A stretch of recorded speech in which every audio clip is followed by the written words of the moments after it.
In financial year 2026, SBI Card reported an operating profit before working capital changes of 19,282 crore rupees. But if you look at the actual net cash generated from those same operating activities, the number collapses to just 493 crore rupees. Over 97% of the reported operating profit never materialized as immediate operating cash.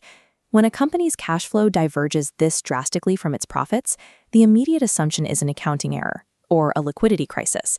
Neither is true here. What we are looking at is the mechanical signature of a rapidly expanding non-banking financial company, or NBFC. To evaluate a credit issuer like SBI Card, reading the bottom line is not enough. You have to trace the friction between accrual accounting and actual cash liquidity. We need 3 distinct statutory documents to reverse engineer this capital flow: the statement of profit and loss, the cash flow statement, and the notes to accounts. Indian accounting standards rely heavily on accrual mechanics. For a business engaged in unsecured lending, these rules actively obscure the day-to-day cash intensity of operations. A key component of these standards is the expected credit loss, or ECL. This is a forward-looking model that acts as a strict gatekeeper, withholding capital to cover statistical predictions of future defaults. We are going to trace the capital backwards. We'll start at gross revenue, move through the risk provisions that compress it, and finally isolate the working capital drain that consumes the cash. In the credit card business, a massive cash outflow is frequently the strongest indicator of future top-line growth. We begin with the statement of profit and loss to examine the gross revenue engine. Looking at this financial statement, the scale of the business is clear. Total revenue from operations for FY26 sits at nearly 19,900 crore rupees. If we isolate the primary driver of that total, we find interest income contributing roughly 9,900 crores. This number operates strictly on the accrual principle. It represents a legally binding contractual claim on customer balances.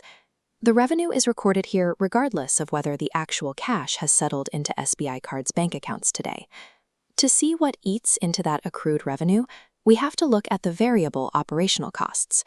Right here, the company takes a massive impairment charge on financial instruments for the year, totaling 4,962 crores. Under IND AS 109, this impairment figure is not simply a write-off of already bad debts. It includes the cost of forward-looking models predicting future risk. Top-line profitability on the P&L is inherently theoretical.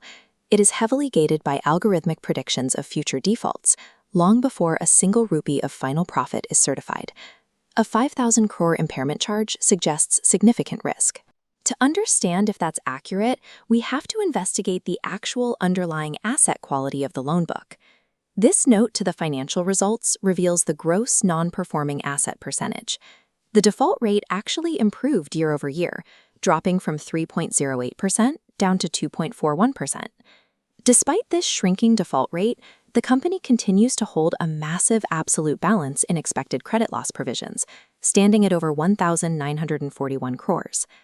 This happens because the algorithmic ECL model demands that absolute capital reserves scale linearly with the total size of the loan book, even when the percentage rate of defaults is shrinking.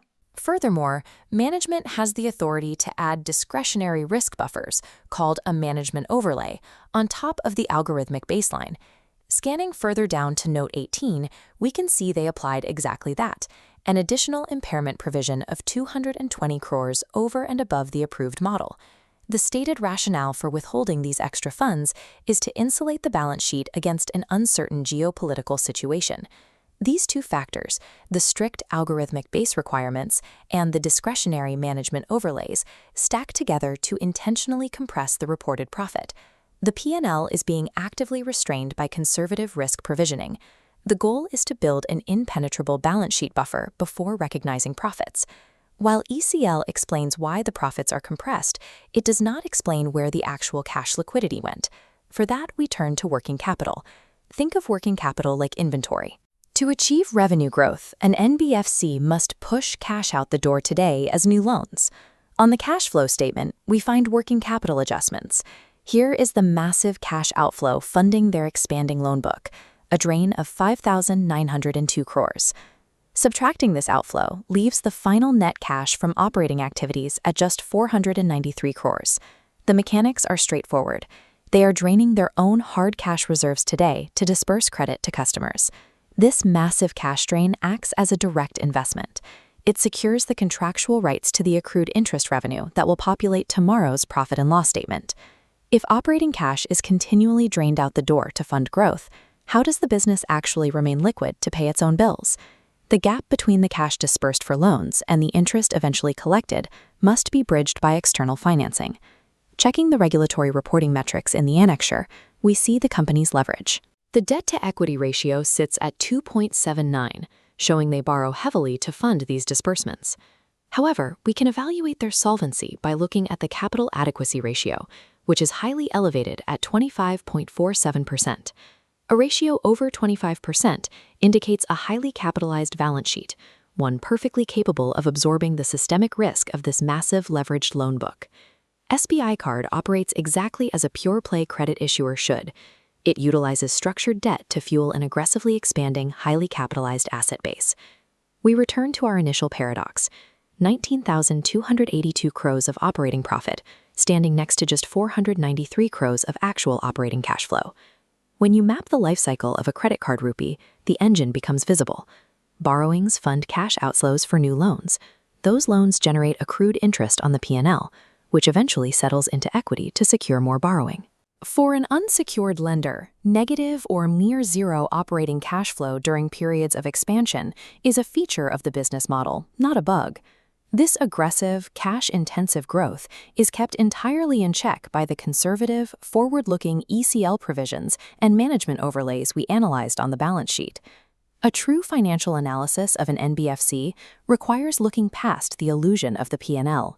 You must understand the underlying debt-fueled mechanics of pricing risk and funding growth.